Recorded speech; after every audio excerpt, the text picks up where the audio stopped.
The invitation to my parents' annual Thanksgiving dinner arrived like an unwelcome ghost from the past. 3 years of carefully maintained distance shattered by a simple text message. "Everyone's asking about you," my mother wrote. "Your sister has exciting news to share." What they didn't know was that I had news of my own. News that would transform their perception of their underachieving daughter forever. Sometimes silence is an investment that pays unexpected dividends. Before we jump back in, tell us where you're tuning in from, and if this story touches you, make sure you're subscribed, because tomorrow, I've saved something extra special for you. The sleek glass of my office desk felt cool beneath my fingertips as I stared at my phone in disbelief.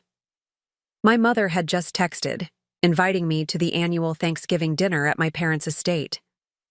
It had been nearly 3 years since I'd last attended a family gathering and 6 months since our last strained phone conversation. I'm Alexandra Chen, 34 years old, and according to my family, the great disappointment of the prestigious Chen dynasty.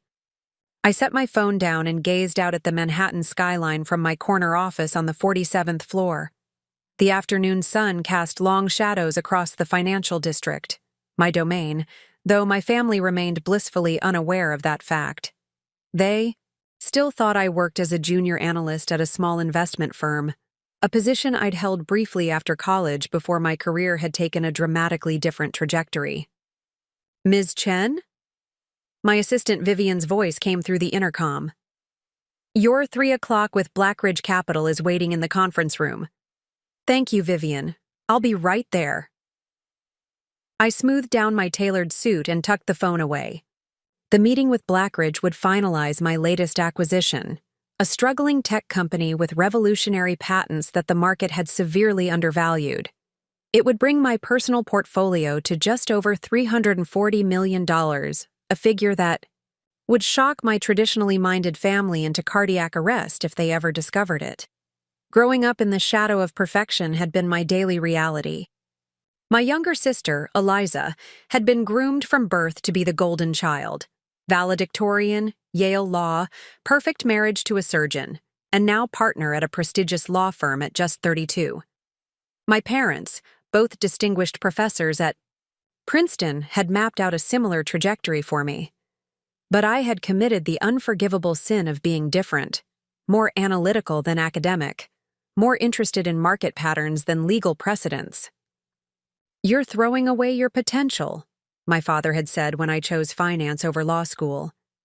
"The Chens have been attorneys for 3 generations." His disappointment had been palpable, a living presence that followed me through family gatherings. For years afterward. My mother's quiet sighs whenever Eliza's accomplishments were mentioned only twisted the knife deeper. "If only Alexandra applied herself like her sister," became the unspoken refrain. After the meeting, I returned to my office and picked up my phone again, rereading my mother's message. "Everyone's asking about you. Your sister has exciting news to share. Please come, 4 p.m. on Thursday. Your father would appreciate it." The familiar weight of expectation settled across my shoulders. My father would appreciate it, the closest he ever came to expressing any desire for my presence. I wondered what Eliza's news might be. Another promotion? A baby on the way? Whatever it was, the family would gather to celebrate her continued perfection while casting sidelong glances at me, the eternal disappointment. I hadn't planned to accept the invitation. I had built a life entirely separate from my family's expectations. A life where my success was measured by my own standards, not theirs. In the world of high-stakes investments, I had earned a reputation as the oracle of tech futures for my uncanny ability to identify undervalued companies poised for explosive growth. My investment strategy had turned my initial savings of $50,000 into a fortune that placed me among New York's financial elite. Yet none of that existed in my family's perception of me. To them, I remained the underperforming daughter who had settled for some job in finance, rather than following the prestigious Chen legal legacy. "What's that look about?" The voice startled me from my thoughts. Olivia Wu, my best friend since college and now chief legal officer at my firm, leaned against my doorframe. "Family dinner invitation," I said, holding up my phone. Olivia winced sympathetically. She had witnessed firsthand the subtle cruelty of the Chen family dynamics during our college years. "Let me guess. Another Eliza celebration?" "Apparently she has exciting news. And you're going to subject yourself to another round of comparative criticism because—" I smiled despite myself. "Glutton for punishment?" "Or," Olivia suggested, dropping into the chair across from my desk, "maybe it's time they knew about this." She gestured around my expansive office with its wall of industry awards and financial publications featuring my investment strategies. "You've been hiding your success from them for what, 7 years now?" 8, I corrected automatically. The decision hadn't been made consciously at first. After a particularly cutting comment from my father at a family dinner years ago, "At least Eliza will be able to provide for her family someday," I had simply stopped sharing details about my rapidly advancing career. The omission had grown into deliberate concealment as my success expanded exponentially. There was a strange satisfaction in knowing they had no idea that their underachieving daughter now controlled an investment portfolio larger than the combined net worth of everyone in their social circle. "You know," Olivia continued, "normal people display their Wall Street Journal profiles and Forbes features where family can see them." "The Chens aren't normal people," I replied, turning to look out at the city again. The lights were beginning to flicker on as dusk approached. A constellation of human ambition spread out before me. Success only counts if it's the kind they prescribed. "So decline the invitation. You don't owe them your presence." I should have declined. Every rational calculation pointed toward protecting my mental well-being by maintaining distance. Yet, something in me, perhaps curiosity, perhaps that lingering childish hope for approval that never quite dies, made me respond. "I'll be there." The days leading up to Thanksgiving passed in a blur of meetings and market analyses.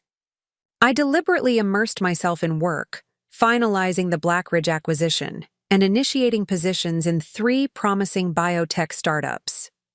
On Wednesday evening, Olivia stopped by my office on her way out. "Big day tomorrow," she said, perching on the edge of my desk.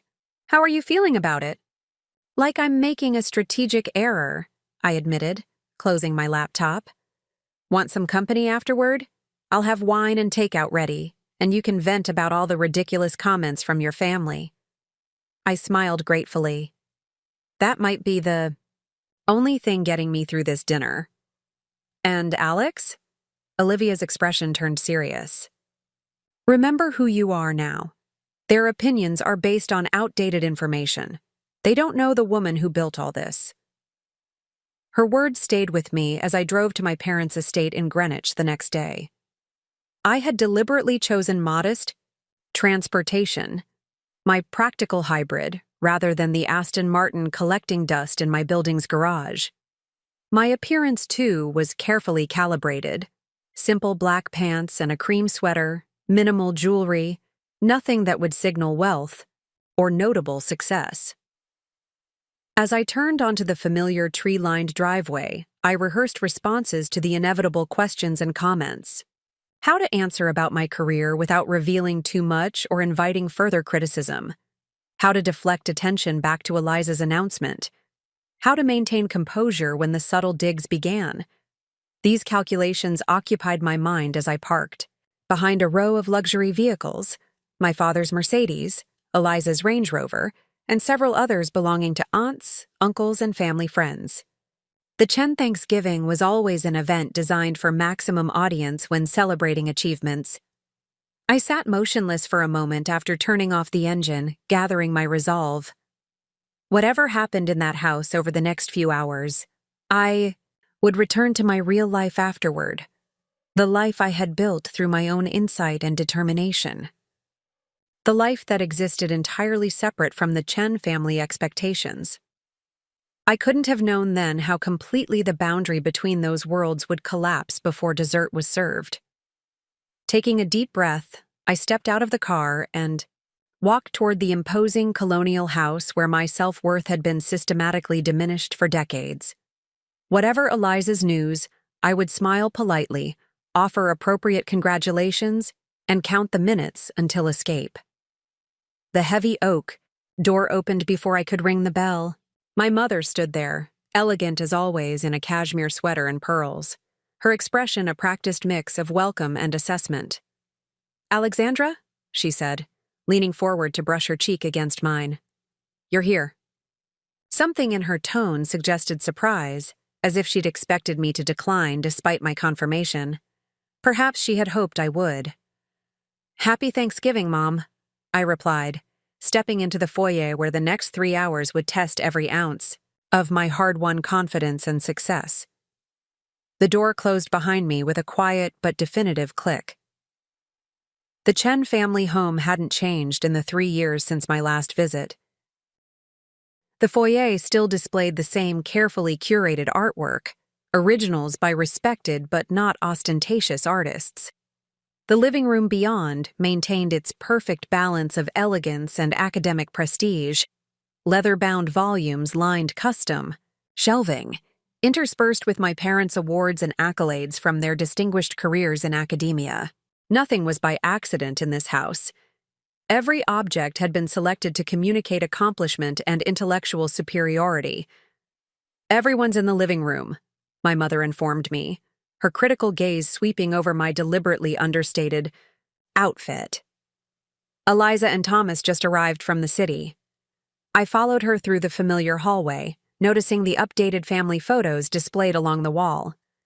My sister featured prominently, Eliza receiving her law degree, Eliza at her wedding, Eliza shaking hands with a state Supreme Court justice. My own image appeared in just one photograph, a decade-old family portrait taken at my college graduation. The asymmetry told its own story. The living room fell momentarily silent as we entered. My father rose from his armchair, his posture as rigid as his expectations had always been. At 68, Harrison Chen remained imposing. Silver hair, perfectly groomed, his expression perpetually evaluative behind wire-rimmed glasses. "Alexandra," he said with a slight nod. No embrace, no warmth, just acknowledgement of my presence. "Dad." I returned the nod, maintaining the emotional distance we had perfected over the years. Preparing and narrating this story took us a lot of time, so if you are enjoying it, subscribe to our channel. It means a lot to us. Now back to the story. My sister's voice broke the tension. "Alex, you actually came!" Eliza crossed the room, perfectly styled in a designer dress that likely cost more than most people's monthly rent. Her embrace was genuine if performative. My beautiful, accomplished sister, who had never quite understood why I couldn't simply conform to our parents' expectations as effortlessly as she had. "Wouldn't miss it," I replied, the polite lie coming easily. The room contained the usual suspects for a Chen family gathering. My father's brother, Uncle Philip, and his wife Mary Ann, both federal judges. Aunt Lydia, my mother's sister, who had written definitive texts on constitutional law. Cousin Robert, who had followed the family tradition into corporate law. Every conversation in this room eventually circled back to legal precedents, judicial appointments, or landmark cases. "Alexandra, dear," Aunt Lydia approached, her smile not quite reaching her eyes. "It's been ages. Your mother tells us you're still at that investment place." "Still in finance, yes," I answered carefully. "Such persistence," she said, her tone suggesting this might not be a virtue. "Though I always thought you'd have moved into something more substantial by now." Before I could respond, Eliza called for everyone's attention, standing beside her husband Thomas in the center of the room. Thomas, a cardiothoracic surgeon from a family almost as prestigious as our own, placed his arm around my sister's waist in practiced symmetry. Since everyone's here now, Eliza began, smiling directly at me, we wanted to share our news. The room focused on her with an intensity never directed at me. My mother's expression was already triumphant, suggesting she was privy to whatever announcement was coming. Thomas has been offered the position of Chief of Cardiothoracic Surgery at Massachusetts General, Eliza announced. And I've been invited to join Harrington, Weiss, and Palmer as a senior partner. We'll be relocating to Boston next month. The room erupted in congratulations. Both positions represented the pinnacle of their respective fields. Prestigious, influential, and perfectly aligned with the Chen family's definition of success. My father actually smiled, a rare expression reserved for exceptional achievements. Alexandra, my mother turned to me, her voice carrying clearly over the celebratory conversation. Isn't that wonderful news? Your sister will be the youngest partner in the firm's history. Congratulations, I said to Eliza and Thomas. That's impressive. We've already found the perfect home in Beacon Hill, Eliza continued, addressing the room but looking at me. 5 bedrooms, historically significant. The renovation will be extensive, but Thomas's signing bonus will cover most of it. I recognized the subtext immediately. The mention of their expensive home purchase was meant to highlight the disparity in our circumstances, or at least, what they perceived that disparity to be. Speaking of living situations, Aunt Marianne interjected, turning toward me, are you still in that studio apartment downtown? Your mother mentioned you were considering a roommate to help with expenses. I carefully controlled my expression. The studio apartment was a fiction my mother had apparently created to explain why I never invited family to my home. In reality, a 4,000-square-foot penthouse overlooking Central Park that I had purchased outright 3 years ago. I'm comfortable with my current arrangements, I replied neutrally. Well, not everyone prioritizes living space, my father said, his tone making clear which priorities he considered valid. Some focus on their careers. The implication hung in the air that I had focused on neither, achieving mediocrity in both arenas. My mother touched my arm. Dinner's ready. Alexandra, you're beside Cousin Robert. He might have some advice about investment planning for retirement. It's never too early to start thinking about security. I bit back the response that rose instinctively to my lips, that I could purchase every property on their street without denting my investment portfolio. Instead, I followed the family procession into the formal dining room, where place cards positioned each person according to my mother's careful calculation of status and connection. The Chen Thanksgiving meal had always been more performance than celebration. The turkey was perfectly roasted, but never the point. It merely provided a backdrop for intellectual discourse and subtle competition. As we took our seats, I noticed my position at the far end of the table, physically representing my place in the family hierarchy. My father stood to offer his traditional Thanksgiving toast. We give thanks for the accomplishments of the past year and the opportunities that lie ahead.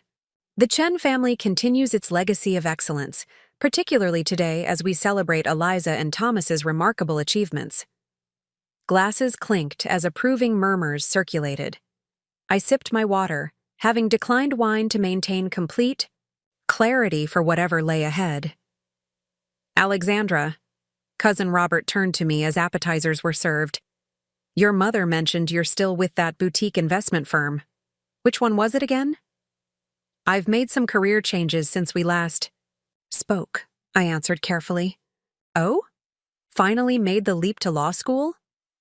His tone suggested this would be the only acceptable change. No, I've remained in finance. Ah. His disappointment was palpable. Well, not everyone has the aptitude for legal work. Finance certainly has its practical applications. Across the table, my father was deep in conversation with Thomas about the innovative cardiac procedures he would oversee in his new position. My mother and Aunt Lydia fawned over Eliza's description of her new office with its view of Boston Harbor. "And what exactly do you do at this firm, Alexandra?" Uncle Philip called from several seats away, his question silencing other conversations. "Your father mentioned analysis of some kind?" All eyes turned to me, evaluative and expectant. I had prepared for this question, crafting an answer that was technically true while revealing almost nothing. "I identify undervalued assets and determine optimal investment strategies," I replied. "Sounds very technical," my mother said dismissively, clearly uninterested in details. "And how does one measure success in such work?" my father asked, his tone suggesting he doubted my field offered any meaningful metrics. Before I could answer, Eliza interjected. "Speaking of success, Thomas forgot to mention the research grant that comes with his position. Nearly $2 million for his work on arterial regeneration." The conversation immediately pivoted. Back to celebrate this additional achievement, my father's question forgotten. I observed the familiar dynamic with detached analysis, how efficiently the family's attention redirected toward recognized success, how thoroughly they dismissed anything outside their narrow definition of achievement. As the main course was served, my mother turned the conversation toward properties in Boston's elite neighborhoods, allowing Eliza to elaborate on the historical significance of their new home. "The previous owner was a federal judge," she explained. "They're only selling because they're relocating to Washington for a Supreme Court appointment." "How did you manage to secure such a property?" Aunt Marianne asked. "Those rarely come on the market." Thomas smiled confidently. "The asking price was $7.2 million, but we offered $7.5 to close quickly." I nearly choked on my water at the casual revelation that my sister had overbid by $300,000 on a property, a financial decision that demonstrated more eagerness than acumen. "It's a solid investment," my father stated approvingly.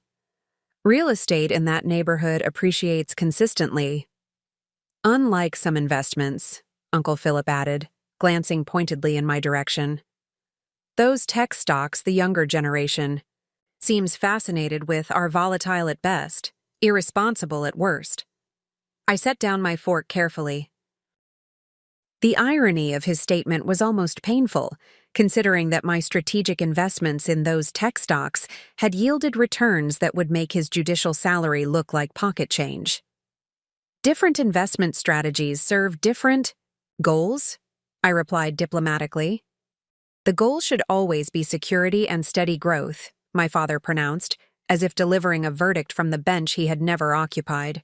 "Speculative investments reflect impatience and poor judgment."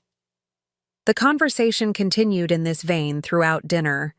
Eliza's achievements highlighted and amplified, my chosen field subtly denigrated, the family consensus reinforcing a hierarchy that positioned me firmly at the bottom. As dessert was served, my mother's traditional pumpkin pie, Aunt Lydia returned to the subject of my career with the persistence of a prosecutor. "Alexandra, your mother mentioned you travel occasionally for work. Where exactly does a junior analyst need to travel?" The question contained multiple inaccuracies I had never bothered to correct. I wasn't a junior analyst, hadn't been for nearly a decade. And my travel wasn't occasional but extensive. Tokyo, London, San Francisco, Singapore. Anywhere promising technological innovation presented investment opportunities. "I meet with potential investment targets," I answered simply. "Seems unnecessary in the age of video conferencing," my father remarked dismissively. Eliza managed her entire negotiation with Harrington virtually while maintaining her caseload. "Different fields have different requirements," I said, the familiar defense mechanism of brevity protecting me from further scrutiny. As coffee was served, the conversation turned to plans for the holidays. Eliza and Thomas would be hosting Christmas at their current home before the move. "We'd love to have everyone," Eliza said, looking around the table but noticeably skipping over me. The exclusion wasn't subtle, nor was it unexpected. I had declined the last 3 Christmas invitations, and the family had adapted accordingly, no longer anticipating my presence at significant gatherings. My father checked his watch, a vintage Patek Philippe that had been his father's. and turned to Thomas. "I'd like your opinion on the cardiac research paper I reviewed last week. Shall we move to the study?" The men rose from the table, a familiar ritual that hadn't changed since my childhood. They would retreat to my father's study for brandy and serious conversation, while the women cleared dishes and continued social discussion in the living room. As I gathered my plate and utensils, preparing to follow the women's contingent, my sister approached. "Alex," she said quietly, "I know we haven't been close lately, but I hope you're doing okay. Mom mentioned you might be struggling with the rent increase in your building." The concern would have been touching if it hadn't been predicated on a complete fiction.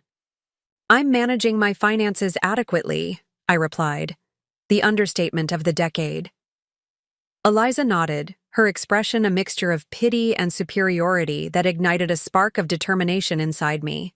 For the first time, I considered what might happen if the carefully constructed wall between my family life and professional reality were to suddenly fall. The Chen family living room maintained its air of calculated refinement as the women settled into their post-dinner conversation. Crystal coffee cups clinked against saucers while Aunt Marianne launched into a detailed account of her recent judicial conference in Switzerland.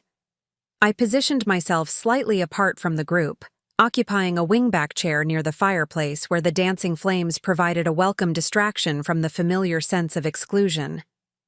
"Alexandra, you're unusually quiet this evening," my mother observed during a pause in Aunt Marianne's narrative. "Surely you must have something to contribute to the conversation." All eyes turned toward me, expectant yet dismissive, as if whatever I might share would serve merely as a bridge to more significant topics. I recognized the pattern from countless family gatherings throughout my life. The obligatory moment when the underachieving daughter was given her brief opportunity to participate before attention returned to more accomplished family members.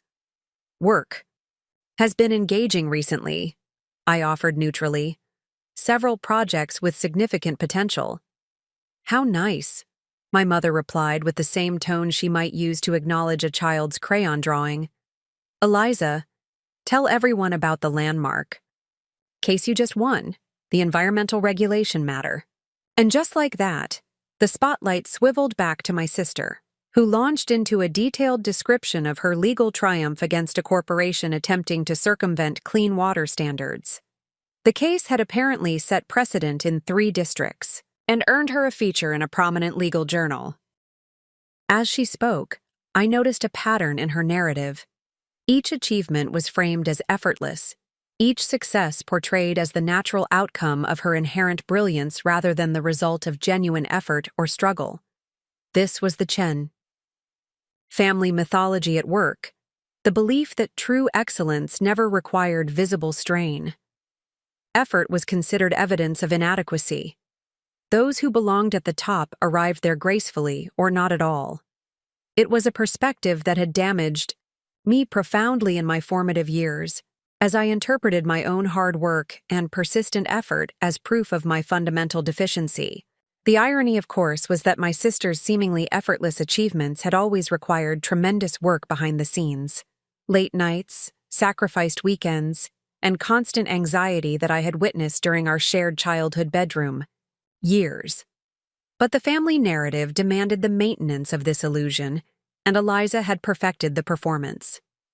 "The judge actually cited my argument in his opinion," Eliza concluded, accepting the murmurs of approval like a queen receiving tribute.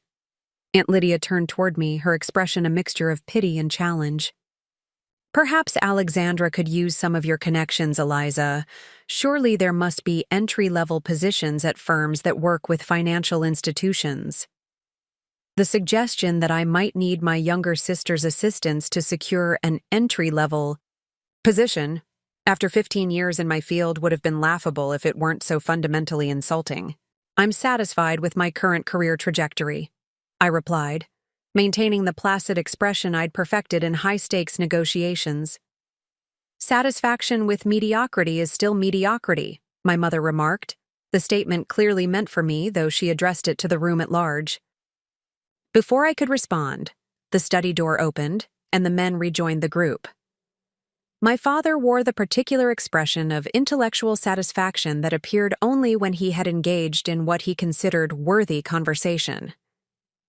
As they settled into their seats, the family dynamic recalibrated itself around my father's presence, the unquestioned authority whose approval determined the value of all endeavors. "We've been discussing your sister's recent accomplishments, Harrison," my mother informed him. "The Harrington partnership is quite the achievement. Youngest female partner in their history." My father nodded approvingly. "The Chen tradition of excellence continues." His gaze swept the room before settling briefly on me, at least in some quarters. The comment landed precisely as intended, a pointed reminder of my perceived failure to uphold family standards. In previous years, such remarks had left me wounded, reinforcing the persistent belief that I would never measure up to expectations. Tonight, however, I found myself analyzing his statement with the same detached assessment I applied to potential investments, noting its intended effect while remaining emotionally unaffected by its content. Uncle Philip cleared his throat. "Speaking of family traditions, Eliza's news has me reflecting on legacy. The Chen name has become synonymous with legal excellence across 3 generations. Your grandfather would be proud to see how his children and grandchildren have built upon his foundation." "Most of them, anyway," Aunt Marianne added, her glance in my direction removing any ambiguity about who constituted the exception. A moment of uncomfortable silence followed, broken by my cousin Robert. "Enough about career achievements. Let's discuss Eliza and Thomas's exciting purchase. $7 million for a historical Beacon Hill property. Now that's impressive."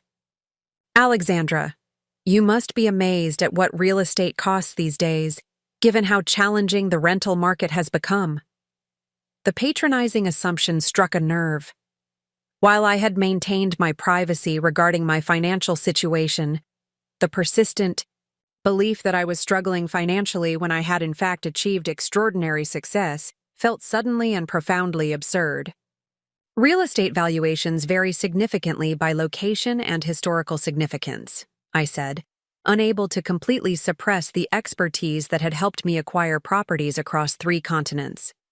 Though paying above asking price without, a competing offer suggests emotional decision-making rather than sound investment strategy. A startled silence greeted my assessment. Eliza's expression tightened almost imperceptibly. I had clearly struck closer to the truth than she found. "Comfortable. Well," my father said dismissively, "when one has the means, minor premiums are insignificant in securing desirable property." $7.5 million isn't exactly a minor investment," I replied, the words escaping before I could reconsider.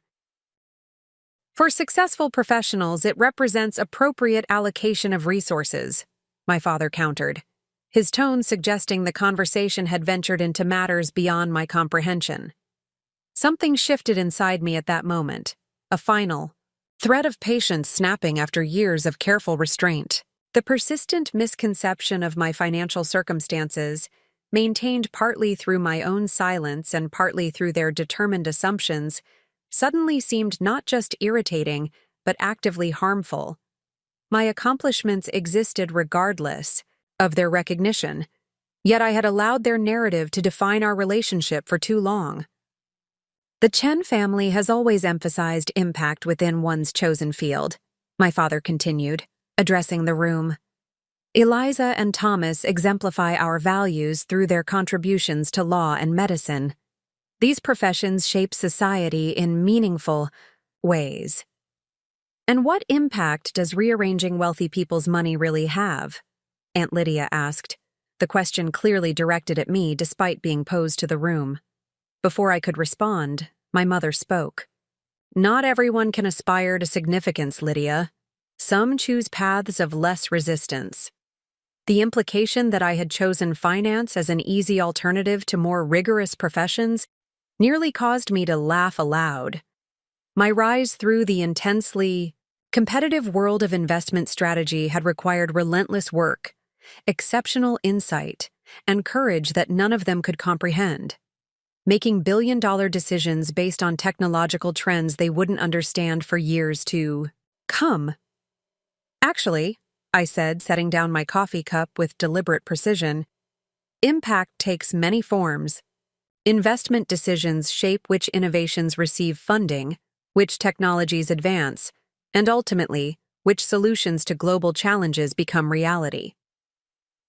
My father's expression darkened at my unexpected self-advocacy. Theoretical impact is not the same as direct contribution. Eliza's environmental case will protect water resources for generations. Thomas's surgical innovations save lives daily. These are tangible accomplishments. And what tangible accomplishments have you achieved in your finance position, Alexandra? Uncle Philip asked, the challenge evident in his tone. The question hung in the air, creating a moment of decision. I could continue the pattern of the past decade, offering a vague response that would prompt them to move on to more significant topics. Or I could finally allow them a glimpse of the reality I had built beyond their narrow field of vision. Founded and serve as CEO of Horizon Quantum Ventures, I said simply. We identify and fund emerging technologies with transformative potential. The statement, delivered without embellishment, created a ripple of confusion around the room. The name of my firm, one of the most successful technology investment companies of the past 5 years, clearly registered with no one present. You started your own company? My mother asked, her tone suggesting she found this claim dubious at best. Yes, I replied, 8 years ago. And this venture has been sustainable? My father inquired, his skepticism evident. A month. Earlier, Financial Times had described Horizon Quantum as reshaping the landscape of technological investment with unprecedented accuracy in identifying market-defining innovations. The profile had featured a photo of me on the cover of their business section with the headline, The Oracle of Emerging Tech. None of this registered in my family's awareness. It's been quite successful, I said, the understatement almost amusing given that my personal net worth now exceeded the combined value of everyone in the room several times over. Well, my mother said after an awkward pause, clearly uncertain how to process this information. That's nice. Entrepreneurship requires courage, even for modest ventures. The dismissal was so automatic, so ingrained in their perception of me, that they couldn't even process new information that contradicted their established narrative. In their worldview, any success I claimed must necessarily be modest, any achievement inherently less significant than those of the family's legal luminaries. Eliza! Aunt Marianne pivoted, clearly eager to return to comfortable territory. Tell us more about the architectural features of your new home. I understand it has historical significance? As my sister launched into a detailed description of crown moldings and original hardwood floors, I felt something crystallize within me. Not anger or resentment, but clarity. For years, I had maintained the fiction of modest achievement, partly out of habit, and partly from the belief that revealing my success would somehow heal the wounds of childhood dismissal. I now recognized that no external validation, no wealth, or recognition would ever be sufficient to repair what had been broken in my relationship with my family. The realization was oddly liberating. My success existed independent of their acknowledgement. My worth was not contingent on their approval. And perhaps most importantly, their inability to see me clearly was their limitation, not mine. As Eliza concluded her detailed property description, my father nodded appreciatively. A fitting home for the next generation of the Chen legacy. The purchase represents not just a residence, but a statement about your place in society. Speaking of property, Thomas added, glancing in my direction, we should discuss the family vacation home in Vermont. With our move to Boston, we'll be much closer and could take over management responsibilities. The Vermont property, a lakeside cabin purchased by my grandparents decades ago, had been a source of family tension for years. My parents had maintained it primarily for Eliza's use, though ownership technically remained with the senior generation. That seems sensible, my father agreed. Alexandra rarely uses it anyway. The assumption was correct, though the reasoning was not. I rarely visited the Vermont property, not due to disinterest, but because my limited vacation time was typically spent at my own properties in the Maldives, Tuscany, or Kyoto. Retreats purchased with the first fruits of my investment success. Actually, I said, I've been considering purchasing a vacation property of my own. A timeshare, perhaps? My mother suggested, her tone making clear that even this modest assumption seemed ambitious given her perception of my finances. Something, in her dismissive tone, the absolute certainty of my limitations, the unwavering commitment to misunderstanding my reality, finally breached the dam of my restraint. Not exactly, I replied, meeting her gaze directly. I've been looking at private islands in the Caribbean. Private islands? My father's tone contained equal parts disbelief and condescension. Alexandra, this is precisely the kind of impractical thinking that has limited your advancement. Setting unrealistic aspirations instead of focusing on achievable goals. The room had fallen silent, all eyes moving between my father and me as though witnessing the opening serve of a tennis match. Even Eliza, typically quick to redirect, attention toward her achievements, seemed caught off guard by my unexpected statement. It's not an aspiration, I replied calmly. It's a current consideration. The property in Exuma has 20 acres with protected deepwater access, but the one near St. Thomas has better proximity to international airports. My mother set down her coffee cup with a sharp clink against its saucer. Alexandra, if this is some attempt to compete with your sister's news, it's both transparent and inappropriate. I'm not competing, I said, the truth of this statement resonating deeply within me. I'm simply sharing my actual circumstances after years of allowing misconceptions to persist. Uncle Philip leaned forward, his judicial scrutiny now fully directed at me. Are you suggesting that your startup venture has been sufficiently successful to afford international luxury properties? Horizon Quantum isn't a startup, I corrected. It's established as one of the leading technology investment firms globally, and yes, it has been extraordinarily successful. How successful? My father's question came with narrowed eyes, his tone suggesting he was prepared to catch me in exaggeration.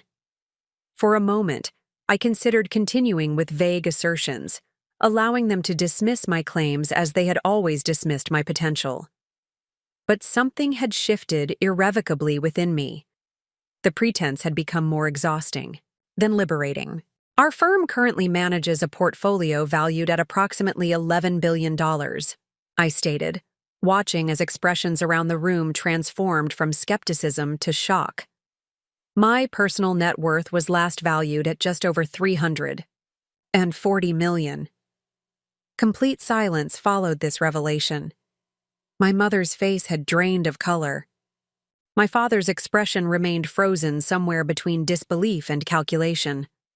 Eliza's perfect composure cracked slightly, her eyes widening as she processed numbers that dwarfed even her considerable conception of wealth. That's absurd, my mother finally managed. You've always struggled financially. You live in a studio apartment. You drive a 7-year-old hybrid. I own a penthouse overlooking Central Park, I corrected gently. The Archer Building, entire top floor. I purchased it outright 3 years ago. And the hybrid is a deliberate choice for city driving, though I also maintain a small collection of vehicles including a limited edition Aston Martin and a vintage Ferrari 250 GT that was previously owned by a European royal family. My father's expression hardened, skepticism giving way to something closer to anger. If any of this were true, why would you have hidden it from your family? Why maintain this deception for years? The question hung in the air, heavy with implication. Around the room, expressions shifted from shock to something more complex. a mixture of disbelief, reassessment, and, in some cases, the beginnings of calculation. It wasn't initially a deliberate deception, I explained, surprising myself with the steady clarity of my voice. In the early years of building my company, I was working constantly, barely sleeping, reinvesting every dollar of profit. When I tried to share my first major successes with you, the response was dismissive. I don't recall dismissing any legitimate achievement, my father countered. At Eric's medical school graduation dinner, I reminded him, I mentioned securing our first institutional investor, $10 million in funding. You changed the subject to ask if I was still dabbling in stocks, and suggested I consider night school to complete a law degree while I had extra time. A flicker of recollection crossed his face before he suppressed it. A single investment, however substantial, hardly indicates the level of success you're now claiming. That was just the beginning, I continued. Each time I considered sharing my growing success, I encountered some version of the same response. Assumptions about my limitations, suggestions that my chosen field was inherently less valuable than law or medicine, implications that any achievement in finance must necessarily be minor compared to the family's legal accomplishments. My mother's expression shifted from shock to indignation. So you deliberately deceived us out of what? Spite? Resentment? No, I said, the realization crystallizing as I spoke. At first, it was self-protection. Later, it became an experiment of sorts. I wanted to see if there would ever come a point when my family would simply ask about my life with genuine interest rather than preconceived judgment. Cousin Robert, who had remained silent during this exchange, finally spoke. These claims are extraordinary, Alexandra. Without meaning to question your integrity, do you have any way to substantiate them? The request was reasonable, though the skepticism behind it remained clear. I reached for my phone, opening the banking app that displayed my personal accounts, rather than the more complex portfolio management systems I typically used. This is my primary personal checking account, I said, passing the phone to Robert. Not company assets or investment holdings, just day-to-day funds. Robert's eyebrows rose toward his hairline as he viewed the balance displayed on the screen. Just over $22 million. He passed the phone to my father without comment. My father stared at the screen for a long moment, his expression unreadable. He handed the phone to my mother, whose sharp intake of breath was audible in the silent room.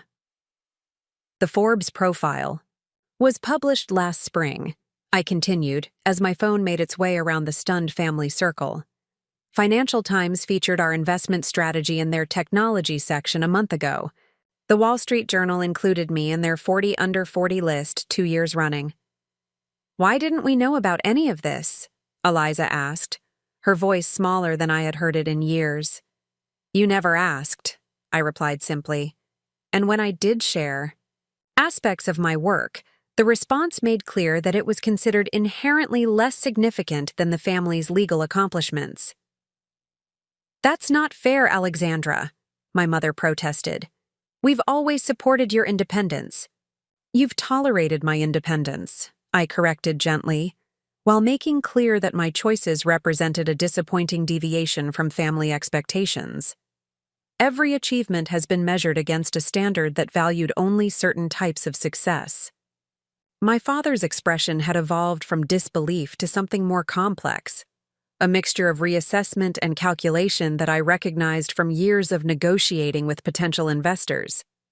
If what you're saying is true, he said carefully, this represents a significant achievement regardless of field. The family should have been informed. The statement, clearly intended as a concession, revealed the persistent blind spot. Even faced with evidence of extraordinary success, his response framed my accomplishments as information that should have been provided to the family rather than achievements worthy of celebration in their own right. The Chen family emphasizes impact, I said, echoing his earlier words. My firm has funded medical technology that's reducing surgical mortality rates by 60%. We've backed renewable energy solutions currently being implemented across 3 continents. Our quantum computing investments are advancing encryption technology protecting critical infrastructure. The impact exists whether or not it carries the Chen name or follows the Chen prescribed path. An uncomfortable silence followed this statement. The family narrative had always positioned law as the pinnacle of meaningful contribution, the profession that shaped society through its governance structures. The suggestion that other fields might create equal or greater impact challenged a foundational belief system. Why reveal all this now? Aunt Lydia asked, her judicial training evident in the precise framing of her question. After years of concealment, what prompted today's disclosure? I considered the question carefully, aware that my answer would shape whatever relationship might exist with my family moving forward. I've reached a point where the energy required to maintain separate identities exceeds the benefit of doing so, I explained. My company is expanding its public profile as we launch a foundation focusing on educational access and technological literacy. Maintaining the fiction of modest achievement was becoming increasingly complicated. A foundation? My mother latched onto this detail, perhaps recognizing its potential for family prestige. What scale of foundation are you establishing? We're allocating $2 billion for the initial endowment, I replied. The focus will be creating pathways for students from disadvantaged backgrounds to access careers in emerging technologies and financial innovation. This information created another ripple of shock around the room. Family philanthropy had always been modest by comparison, serving on nonprofit boards, providing pro bono legal services, making appropriately generous but ultimately conservative donations to established institutions. Thomas cleared his throat, speaking for the first time since my revelation began. This is certainly surprising information, Alexandra. Though I'm curious, if your company has been so successful, why maintain such a low personal profile? The hybrid car, the lack of public visibility. It seems an unusual choice for someone of significant means. The question revealed more about Thomas's values than he perhaps intended.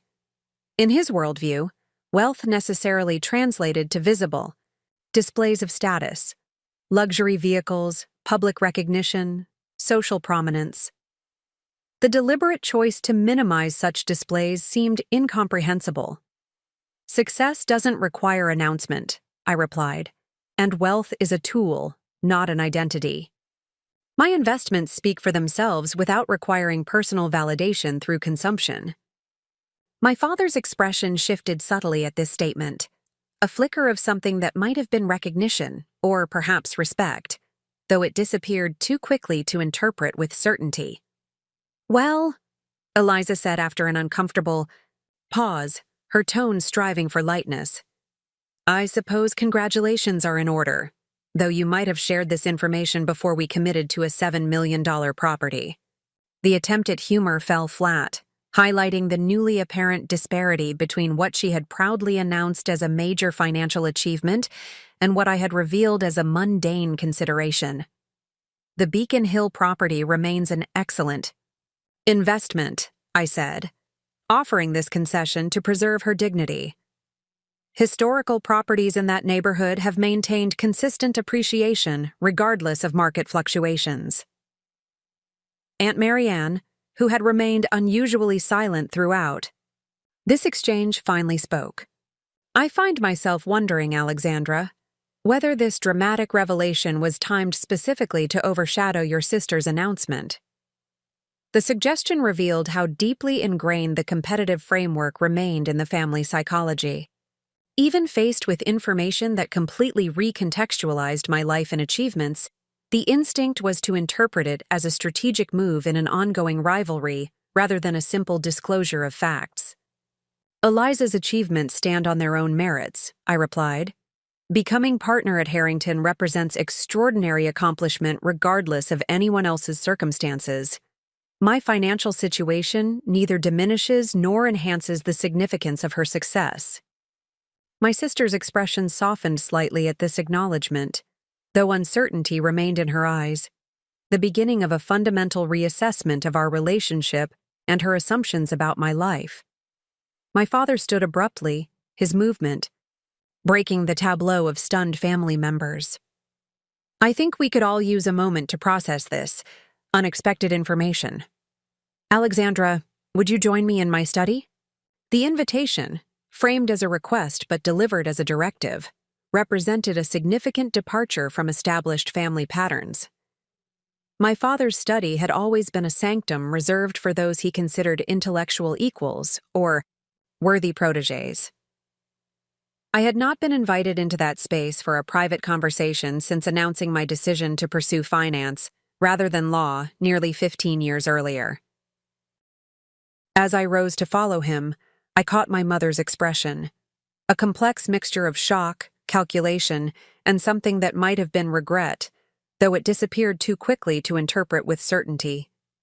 The family dynamics that had seemed so immutable just hours earlier had been fundamentally disrupted. What emerged from this disruption remained to be seen, but one thing had become irrevocably clear. The narrative of the disappointing daughter had been permanently shattered, replaced by a reality they could no longer dismiss or diminish.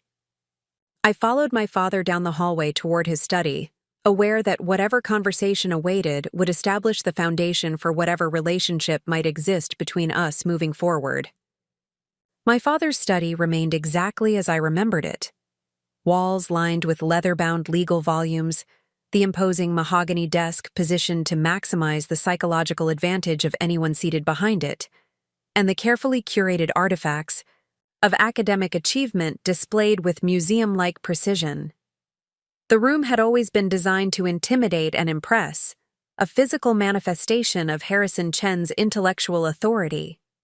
He gestured toward one of the leather armchairs positioned before his desk. Please, sit. I took the offered seat, noting how the arrangement placed me in the position of supplicant rather than equal. A subtle power dynamic I had once accepted without question, but now recognized with clear-eyed assessment. My father settled into his chair, the leather creaking slightly as he leaned forward, fingertips pressed together in the contemplative posture he adopted when preparing to deliver judgment. I find myself in the unusual position of not knowing where to begin, he admitted, studying me with an intensity that suggested he was seeing me for the first time. If what you've shared is accurate, you've achieved something rather remarkable. It is accurate, I confirmed, every detail. He nodded slowly. I've always prided myself on objective assessment, Alexandra. It appears I may have failed in that regard when it comes to your career trajectory. The statement, delivered in his measured academic tone, was perhaps the closest thing to an admission of misjudgment I had ever heard from Harrison Chen. In another time, I might have cherished this moment, the long-awaited acknowledgement that he had underestimated me. Now, I found myself simply noting it with detached interest, its power to wound or heal significantly diminished. Financial success represents only one measure of achievement, he continued, though the scale you've described is undeniably significant. The financial metrics are outcomes, not objectives, I clarified. My firm identifies technologies with transformative potential and provides the capital necessary for their development. The returns reflect the market's recognition of value, created not simply money generated from money. He considered this distinction, his expression thoughtful. You mentioned medical technology and renewable energy applications. Do you have specific examples?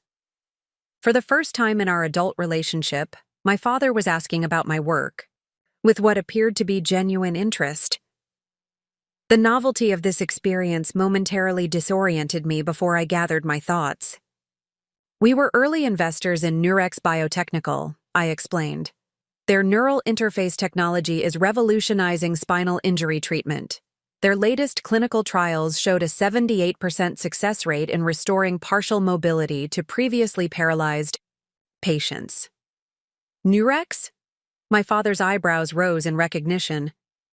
I read about their breakthrough in the Journal of Medical Innovation, extraordinary advance in neuroscience applications.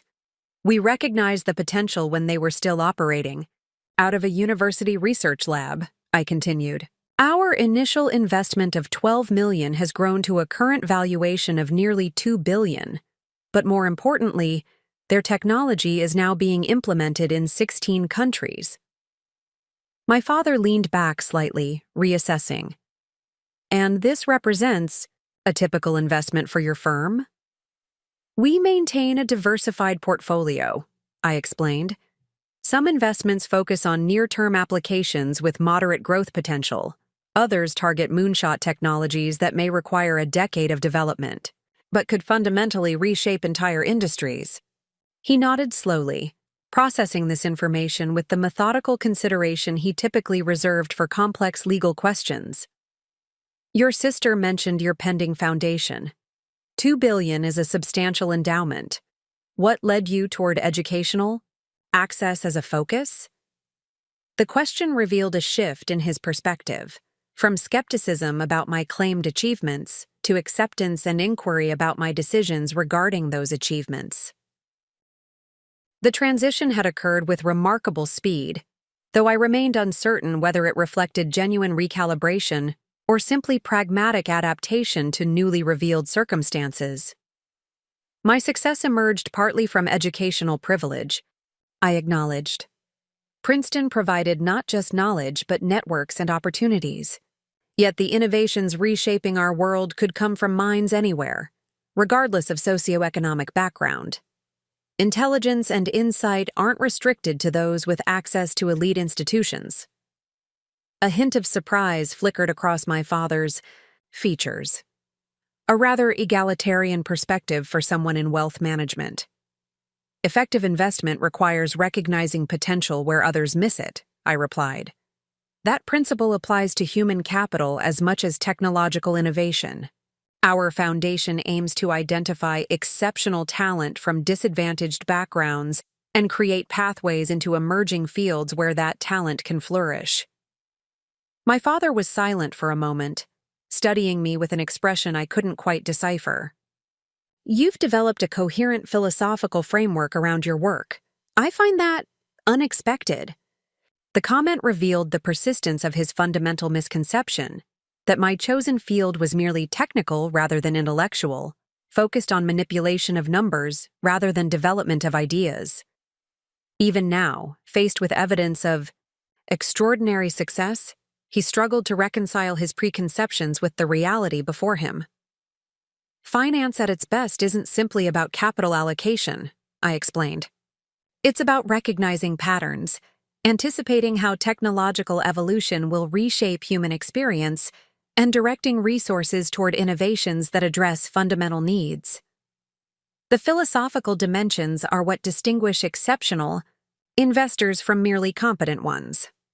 He nodded slowly, accepting this perspective with visible reconsideration of his assumptions. You mentioned earlier that you initially attempted to share your successes but encountered dismissal. I'd like to understand that more clearly. The request seemed genuine, though I remained cautious about its motivation. Was this an attempt to shift responsibility, to suggest that any failure of recognition rested with my communication rather than his reception? Or was it a sincere effort to understand the dynamics that had created such profound disconnection between perception and reality? When I secured our first major investor, I began. I mentioned it during a family dinner. You responded by asking whether my little investment project was keeping me busy before suggesting I consider part-time law school as a more substantial career path. A flicker of recollection crossed his face. I don't recall the specific exchange, but I'll accept your recollection. When my first major investment yielded a return of over 2,000%, I called to share the news. You took the call while walking between meetings, commented that even a broken clock is right twice a day, and suggested we continue. The conversation when I had established a consistent track record rather than a single success. He frowned slightly. That seems unnecessarily dismissive. After my profile in Business Insider, I sent the link to both you and Mom. The response was a reminder about Eliza's judicial clerkship celebration that weekend, and a question about whether I needed financial assistance with airfare to attend. My father's expression shifted toward genuine discomfort. I don't recall receiving that article. It was forwarded to both your personal and university email addresses, I said simply. The pattern was consistent enough that I eventually stopped attempting to share my professional development. He was silent for a long moment, his expression suggesting internal recalibration. If what you're describing is accurate, it represents a significant failure in parental attention and support. That was not my intention. The admission, however qualified by the phrase, "if what you're describing is accurate," represented perhaps the most direct acknowledgement of shortcoming I had ever heard from Harrison Chen. In earlier years, such a concession might have carried tremendous emotional significance. Now, it registered primarily as an interesting data point in our evolving interaction. What I find difficult to comprehend, he continued, is why you would maintain this separation for so many years. Allowing your family to believe you were struggling financially when you had achieved such remarkable success seems unnecessarily complex. The question revealed the persistence of his perspective, the assumption that family relationships naturally defaulted toward transparency and connection unless actively subverted. My experience had suggested precisely the opposite dynamic, where authentic connection required active nurturing rather than mere biological relation. At first, it was simply a matter of focusing on building my company, I explained. Later, it became a question of what purpose would be served by correcting misperceptions. Would revealing my financial success fundamentally change family dynamics that had been established over decades? Would it create genuine connection where distance had become the norm? And yet you've chosen to reveal it now, he observed. What's changed? I considered the question carefully, aware that my answer would shape whatever relationship might exist moving forward. As I mentioned earlier, maintaining the division between my professional reality and family perception was becoming increasingly untenable. The launch of the foundation will generate significant publicity that would inevitably reach family awareness. Beyond that practical consideration, however, I've reached a point where authenticity has become more valuable than accommodation. My father nodded slowly, his academic mind visibly processing this information and its implications. I appreciate your candor, Alexandra. I recognize that our family has operated according to certain fixed expectations regarding achievement and recognition. It appears those expectations may have been unduly narrow. The admission, qualified though it was, represented a significant shift in my father's position. Whether this recalibration would translate into meaningful change in our relationship remained to be seen, but the acknowledgement itself was noteworthy.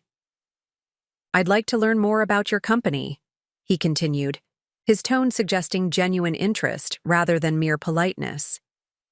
The technological focus areas, your investment philosophy, the structure of your organization. Not this evening, perhaps, but soon. I'd be happy to provide that information, I replied, recognizing the invitation as a tentative step toward a different kind of relationship, one potentially based on professional respect rather than familial obligation. My father glanced at his watch, then back to me with an expression I couldn't quite interpret. We should rejoin the others. Your mother will be wondering what's transpired in our absence. As we rose to leave his study, he paused, seeming to struggle with something he wished to express. Alexandra, I want you to know that regardless of our past communications, I am proud of what you've accomplished. The statement, delivered with uncharacteristic hesitation, hung in the air between us, a belated acknowledgement that might once have carried tremendous emotional weight. I received it with the calm acceptance of someone who had long since stopped measuring my worth by parental approval. "Thank you," I replied simply. "That means something." We walked together down the hallway toward the living room, where the rest of the family awaited our return. The dynamics that would emerge from this evening's revelations remained uncertain, but one thing had become irrevocably clear. The narrative of the disappointing daughter had been permanently disrupted, replaced by a reality they could no longer dismiss or diminish. As we re-entered the living room, all conversation ceased. My mother rose immediately, her expression a complex mixture of curiosity, calculation, and something that might have been regret. "Harrison?" she questioned, her tone seeking guidance on how to proceed in this unprecedented situation. My father cleared his throat. "It appears we have significantly misjudged Alexandra's professional accomplishments. The success she has described is both substantial and verified." The announcement, delivered with the authoritative finality that characterized all his pronouncements, transformed the family's uncertainty into a new reality they must now accommodate. Whatever private skepticism might remain, my father's validation had established my success as accepted fact within the family narrative. What remained to be seen was how that narrative would evolve in response to this fundamental disruption, and whether relationships built on persistent misperception could be reconstructed on a foundation of belated recognition. A profound silence held the living room in its grip as my father's announcement settled over the assembled family members. Their expressions ranged from stunned reassessment to calculation to something approaching admiration. My mother recovered first, her social training automatically engaging to manage this unprecedented situation. "Well," she began, her voice overly bright, "this is certainly wonderful news. Alexandra, you should have told us sooner about your remarkable achievements." The statement, delivered with practiced warmth, neatly sidestepped any acknowledgement of the family dynamics that had made such disclosure seem pointless. Rather than addressing years of dismissal, she had reframed the situation as a simple communication oversight on my part. "We've always known Alexandra had potential," Aunt Lydia added, her revisionist history emerging with remarkable speed. "She always showed exceptional analytical abilities, even as a child." I observed this rapid recalibration with detached interest, noting how quickly the family narrative was shifting to accommodate the new reality. History was being rewritten in real time, with previous dismissals transformed into early recognition of special qualities that had simply manifested in unexpected ways. "Tell us more about your company, Alexandra," Uncle Philip prompted, leaning forward with newfound interest. "What precisely does Horizon Quantum Ventures focus on?" The question, the first genuine inquiry about my professional life any family member had posed in years, created an opening for genuine engagement.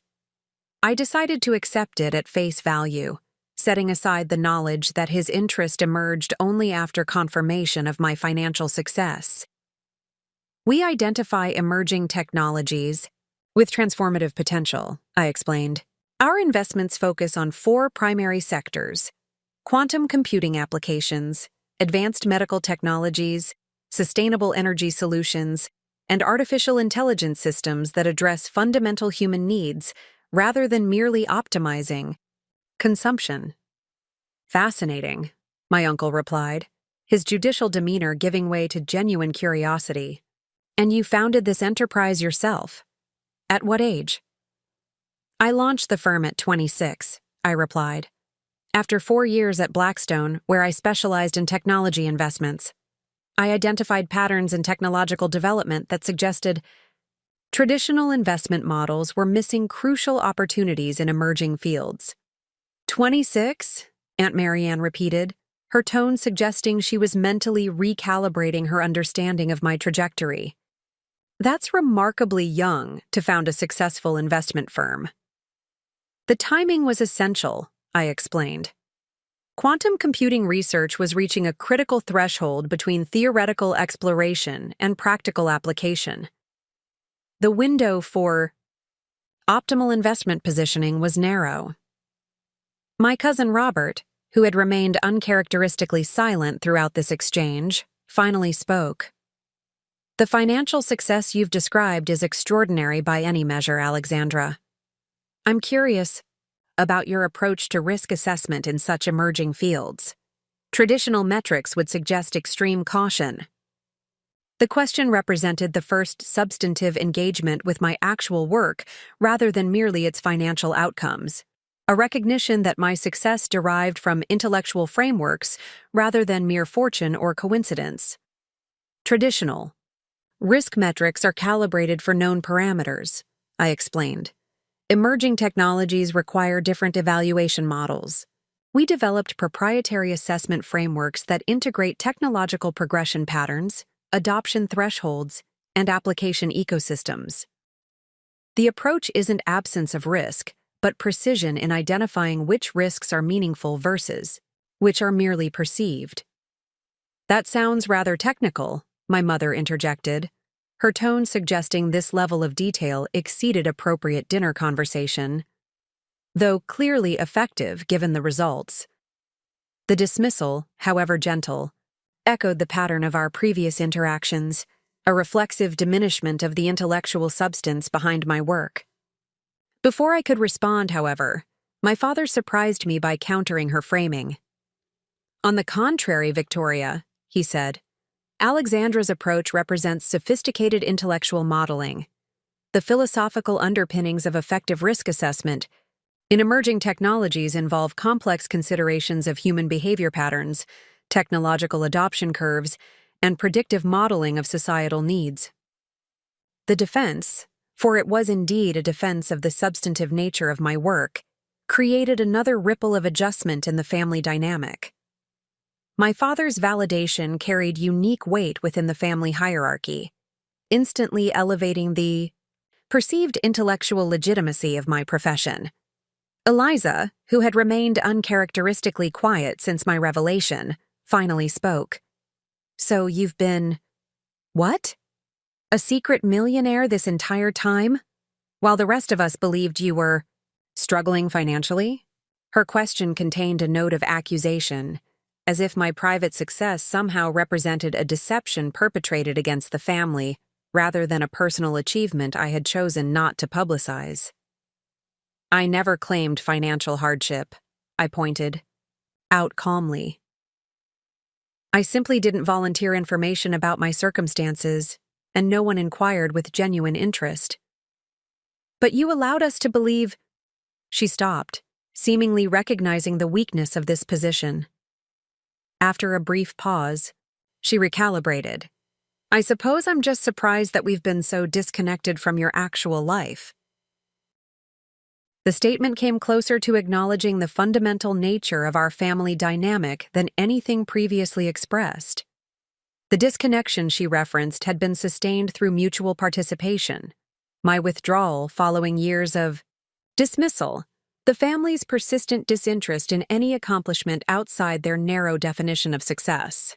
Families develop patterns of interaction that can be difficult to disrupt, I observed, offering this neutral framing as a potential bridge. Once certain perceptions are established, they tend to persist until something forces recalibration.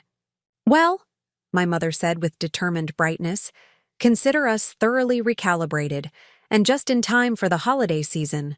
Alexandra, you simply must join us for Christmas at Eliza and Thomas's home. The whole family will be there, and now we have two magnificent achievements to celebrate: Eliza's partnership and our extraordinary business success." The invitation, delivered with newfound warmth, represented the first tangible shift in my inclusion within family celebrations. What remained unclear was whether this shift reflected genuine reconsideration of our relationship or merely an updated calculation of my value based on financial metrics. "I'll check my schedule," I replied non-committally.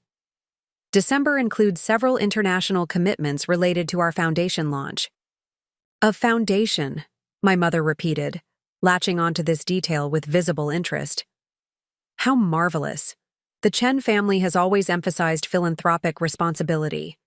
Your father serves on the board of the Princeton Legal Ethics Institute, and Eliza does tremendous pro bono work with environmental causes. The comparison was telling, positioning my $2 billion foundation as comparable to my father's unpaid board position and my sister's occasional pro bono cases.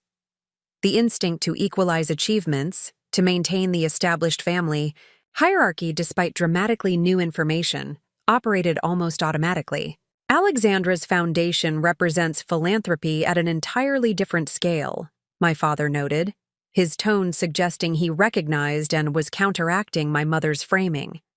$2 billion places it among the 50 largest foundations nationally. This clarification, again offering a defense of the significance of my work, created another subtle shift in the family dynamic. My father's repeated validation of my achievements, however belated, was establishing a new position for me within the family hierarchy that others would need to accommodate. Thomas cleared his throat, speaking for the first time since my financial revelation. This is certainly remarkable information, Alexandra. I'm curious, as someone clearly adept at investment strategy, what advice might you offer regarding our Boston property purchase? We've committed to the $7.5 million, but there's still flexibility regarding financing terms. The question revealed an immediate recalibration of our relationship, from distant sister-in-law to potential financial advisor. The transformation was both transparent and telling, reflecting how quickly my perceived utility had shifted based on revealed resources. Without reviewing the specific terms, I couldn't offer detailed recommendations, I replied with professional distance. Though generally speaking, current interest rate trajectories would suggest locking in fixed-rate financing rather than adjustable options, particularly for properties in historic districts where appreciation tends to follow more stable patterns. Exactly my thinking, Thomas replied with forced camaraderie, as if we had always engaged in such financial discussions rather than barely acknowledging each other at family gatherings. Perhaps we could continue this conversation privately? I'd value your perspective on some other investment matters as well. The transparent attempt to establish financial consultation privileges elicited a subtle smile from my father, whose expression suggested he recognized and was somewhat amused by the maneuver. Before I could respond to Thomas's request, Aunt Marianne introduced another unexpected dimension to the conversation. Alexandra, this may seem forward, but I've been mentoring an exceptionally promising young attorney in my chambers. Brilliant Harvard graduate, impeccable credentials. He's precisely the sort of young man who would complement someone of your new stature. I'd be delighted to arrange an introduction. The matchmaking attempt, emerging within minutes of the revelation of my financial position, represented perhaps the most dramatic recalibration of all. Having shown no previous interest in my romantic prospects, Aunt Marianne had instantly pivoted to connecting me with someone she deemed suitable for my newly revealed social position. I appreciate the thought, I replied diplomatically, but my schedule currently leaves limited space for personal relationships. Nonsense, my mother interjected. Someone in your position needs appropriate partnership. The demands of managing such significant resources require complementary support. We should host a dinner party when you're next available. There are several suitable candidates within our extended circle. The suggestion that I required appropriate partnership rather than might desire genuine connection revealed how thoroughly transactional their view of relationships remained. My value had been recalculated based on financial metrics, and accordingly, my relationship prospects required similar recalibration. My personal life is not currently a priority, I stated firmly. The foundation launch will require my full attention for the foreseeable future. A subtle exchange of glances between my mother and Aunt Marianne suggested this topic would be revisited rather than abandoned. The family's investment in managing my newly valuable social position had clearly just begun. Uncle Philip leaned forward, his expression thoughtful. Alexandra, given your extraordinary success, have you considered how your achievements might Advance the Chen family legacy more broadly? Your grandfather established our tradition of legal excellence, but diversification into financial leadership represents an intriguing expansion of the family's sphere of influence. The question revealed yet another dimension of the family's rapid recalibration, the repositioning of my previously dismissed career as a strategic expansion of family prestige rather than a regrettable deviation from tradition. The narrative was being reconstructed to incorporate my success as part of a deliberate diversification rather than an unfortunate departure from the prescribed path. My focus remains on impact rather than legacy, I replied. The Chen name has not featured prominently in my professional development. Perhaps it should, my father suggested, surprising me with this departure from his previous insistence on the primacy of legal contributions. Strategic association with established family prestige could enhance your influence in certain circles, particularly as you launch philanthropic initiatives. The suggestion carried complex implications, offering both recognition of my independent achievement and an attempt to retroactively associate it with family identity. The Chen name, which had previously been presented as diminished by my career choice, was now being offered as a resource that might enhance my already established success. The conversation continued in this vein through coffee and dessert, each family member finding ways to reposition themselves in relation to my newly revealed status. Past dismissals were reframed as misunderstandings. Previous absence of interest transformed into respectful distance, allowing me space to develop my potential. Former disappointment reconceptualized as recognition of my unique path. Throughout this elaborate reconstruction of family narrative, I maintained a position of polite engagement without either confrontation or capitulation. The statements that might once have wounded or angered me now registered primarily as interesting data, points in the family's adaptive process. As the evening finally drew to a close, my mother embraced me with unprecedented warmth. "We're so proud of what you've accomplished, Alexandra, and so looking forward to being more involved in your life moving forward." The statement, delivered with seemingly genuine emotion, represented both an olive branch and a subtle claim on my future attention. Whether this newfound pride constituted genuine recognition of my worth or merely calculated response to revealed resources remained to be seen. As I prepared to depart, Eliza approached, her expression suggesting internal conflict I had rarely observed in my perpetually composed sister.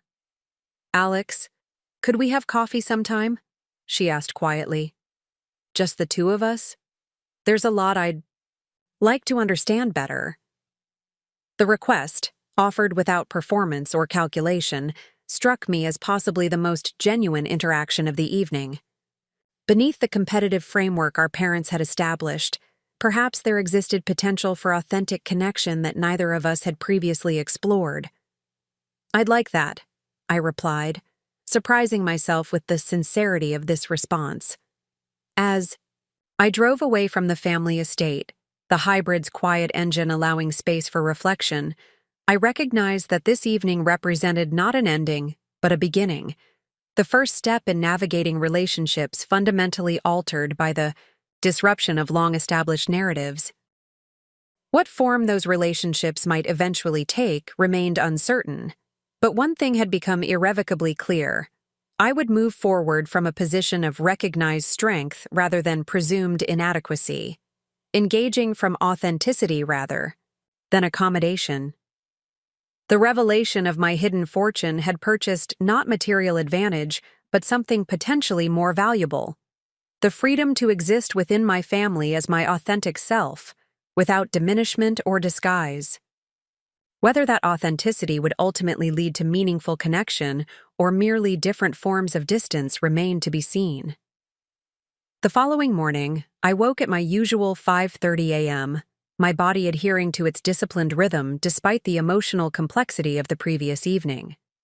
My penthouse was silent, save for the subtle hum of the climate control system, maintaining perfect temperature against the late November chill outside the floor-to-ceiling windows. The Manhattan skyline was just beginning to emerge from darkness, pinpoints of light defining the city's distinctive silhouette.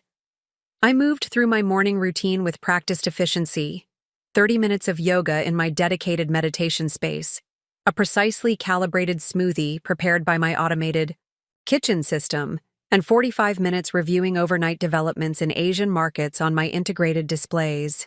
The familiar pattern provided centering structure after the previous evening's disruption of long-established family dynamics. At 7:15 a.m., my secure line rang, Olivia calling at our prearranged time. "So," she began without preamble, "did you survive the Chen family Thanksgiving interrogation?" "It was more eventful than anticipated," I replied, settling into my office chair as dawn light gradually illuminated the cityscape beyond my windows. "That sounds ominous. Emergency wine and takeout still on the agenda for tonight?" "Actually, I think we might need to upgrade to the Reserve Bordeaux," I said, allowing a hint of dry humor to enter my voice. I revealed my financial position to the family. A moment of stunned silence followed this statement. Olivia had witnessed my deliberate separation of family and professional identities for nearly a decade. The sudden dissolution of that boundary represented a seismic shift she hadn't anticipated. "You... what? The whole truth? All of it?" "Complete disclosure. Current portfolio value, company leadership position, the foundation plans, everything." "My God," she breathed. "What prompted this nuclear option?" "Last we discussed, you were planning to maintain strategic ambiguity indefinitely." I considered her question, articulating thoughts that had been crystallizing since my departure from the family estate. The energy required to maintain separate identities had begun to exceed any benefit derived from doing so. The narrative they had constructed about me, the struggling, underachieving daughter, had ceased to wound and simply become tedious. And their reaction? Precisely as you'd predict. Initial disbelief followed by rapid recalibration. By dessert, they had collectively revised history to suggest they had always recognized my unique potential, merely expressed differently than the traditional Chen trajectory. Olivia's laugh carried a note of vindication. "Of course they did. And let me guess, your mother immediately began planning how to incorporate your suddenly valuable social position into the family prestige architecture?" "Within minutes," I confirmed, including matchmaking attempts with appropriate candidates from their social circle. "Transparent, but predictable," Olivia observed. "The more interesting question is how you feel about this development. Relief? Vindication? Regret?" The question deserved careful consideration. The emotions surrounding my family revelation were complex, defying simple categorization. "I feel unburdened," I finally replied. "Not triumphant or vindicated, simply freed from the maintenance of unnecessary fiction. And moving forward, what does this mean for your family relationships?" "That remains to be determined," I acknowledged. "My father has expressed interest in learning about my company's structure and investment philosophy. My sister has requested a private conversation. My mother is already incorporating my foundation into her social narrative." "So everyone wants something," Olivia noted, the skepticism in her voice reflecting her long-standing protective stance regarding my family dynamics. "Everyone is adjusting to a new reality," I corrected gently. "Whether that adjustment creates space for authentic connection or merely different forms of transaction will emerge over time." "Fair enough," she conceded, though I maintain healthy skepticism about the Chen family's capacity for non-transactional relationships. Our conversation shifted to work matters. Preparations for Monday's executive committee meeting, developments in our quantum encryption investment, preliminary planning for the Foundation's educational initiatives. The familiar territory of strategic decisions and operational challenges provided welcome contrast to the emotional complexities of family dynamics. After concluding the call, I moved to my living room, where floor-to-ceiling windows offered panoramic, views of Central Park. The sprawling green expanse, transitioning from autumn brilliance to winter austerity, provided visual metaphor for my own transformation, one season yielding to another, each with its distinctive beauty and purpose. My contemplation was interrupted by a notification from my security system. The doorman was requesting permission to send up a delivery. Curious, I authorized the elevator access, and minutes later received a large arrangement of white orchids. Elegant, understated, and undoubtedly expensive. The accompanying card read, "Alexandra, I find myself reflecting on opportunities missed through misunderstanding. Perhaps we might begin again with clearer perspective. Dad." The gesture, so uncharacteristic of my father's typical restraint, suggested a genuine attempt at recalibration rather than merely strategic repositioning. I placed the arrangement on my entryway console, its quiet elegance complementing the minimalist design of my home while serving as tangible reminder of shifting possibilities. Throughout the day, messages arrived from various family members, each reflecting their particular approach to the new reality. My mother sent a detailed email outlining potential dates for the Christmas gathering, with pointed emphasis on my valued presence at this special family celebration. Aunt Lydia forwarded information about her mentee's upcoming law review publication, suggesting it demonstrated his intellectual compatibility with my interests. Uncle Philip sent a surprisingly humble note acknowledging his limited understanding of technological investment and expressing interest in learning more about my field. Most unexpected was a text from Eliza. "Still processing last night. So many questions. Coffee next week? My treat, though clearly you could buy the entire coffee shop." The message contained a self-deprecating humor I had rarely witnessed in my perpetually composed sister, suggesting potential for authentic engagement beyond our prescribed competitive roles. By late afternoon, I turned my attention to foundation planning, reviewing preliminary proposals for educational programs designed to identify exceptional talent in underprivileged communities. The initiative would begin with pilot programs in 5 cities, providing specialized technological education, complemented by mentorship from industry leaders. The Foundation's mission statement, still in development, emphasized potential rather than privilege as the critical factor in transformative innovation. This work, creating pathways for others whose brilliance might otherwise remain unseen and undeveloped, provided more satisfaction than any of my personal acquisitions or achievements. The Foundation represented not merely redistribution of wealth but strategic investment in human potential that existing systems consistently overlooked. As evening approached, I changed into running clothes and took the private elevator to the building's rooftop track, a space I had developed specifically for residents seeking exercise without public exposure. The 6-lane track, cushioned with specialized material to minimize joint impact, offered panoramic views of the city transitioning from day to evening illumination. As I settled into my rhythm, maintaining precise 8-minute miles, I allowed my mind to process the previous 24 hours without the constraints of immediate response. The family dinner had catalyzed a fundamental shift not merely in how my family perceived me, but in how I engaged with them, moving from accommodation of their misconceptions to authentic presentation of my reality. The revelation of my financial position had not created this authenticity, but merely removed the final barrier to its expression. The journey from the disappointing daughter to the woman who had built extraordinary success on her own terms had occurred long before last night's disclosure. What had changed was not my reality, but their perception of it.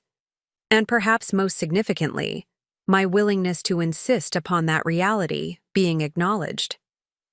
Completing my 5 miles, I cooled down with a walking lap, observing the city lights, now defining Manhattan's distinctive silhouette against the evening sky. The view reminded me of a conversation with my first major investor, who had asked why I maintained such strong conviction about technologies others considered speculative. The most significant innovations appear marginal until they suddenly become central, I had explained. The pattern repeats throughout technological history, from electricity to automobiles to personal computing to mobile technology. What seems peripheral today often defines tomorrow's landscape.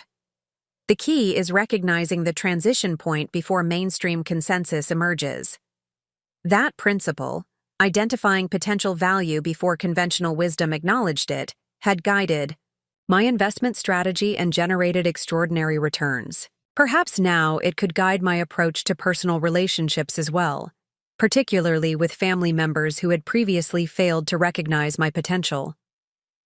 Returning to my apartment, I showered and changed before Olivia arrived with the promised wine and takeout.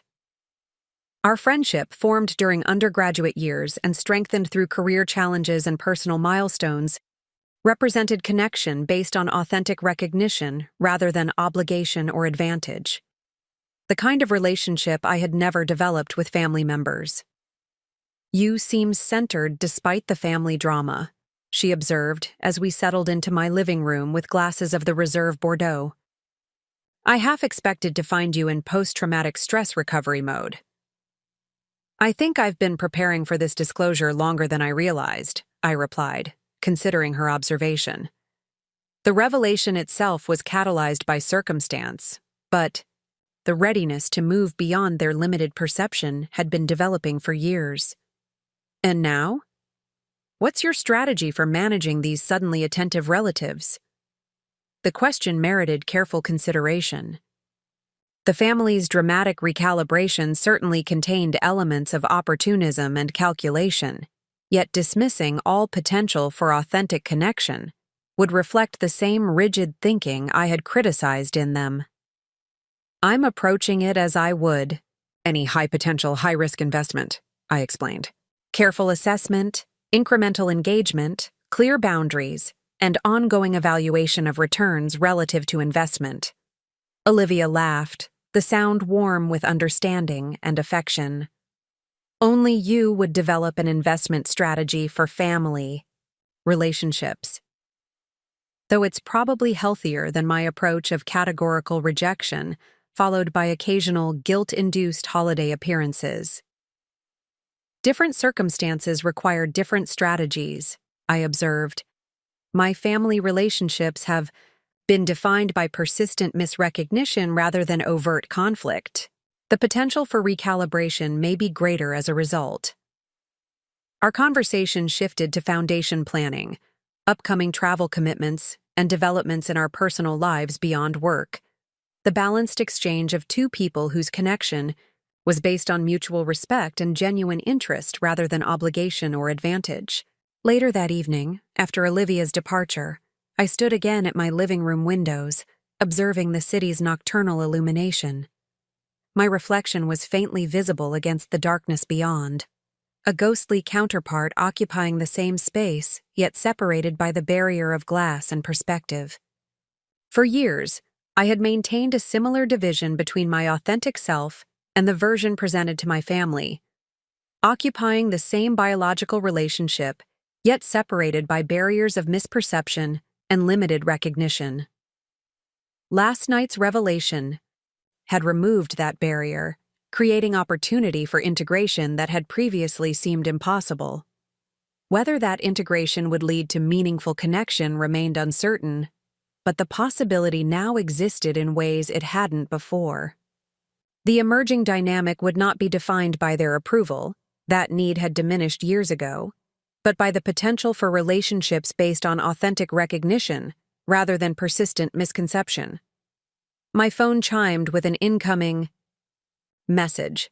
Checking the screen, I found a formal email from my father requesting a meeting at my office to discuss potential synergies between your investment expertise and the family's estate planning considerations.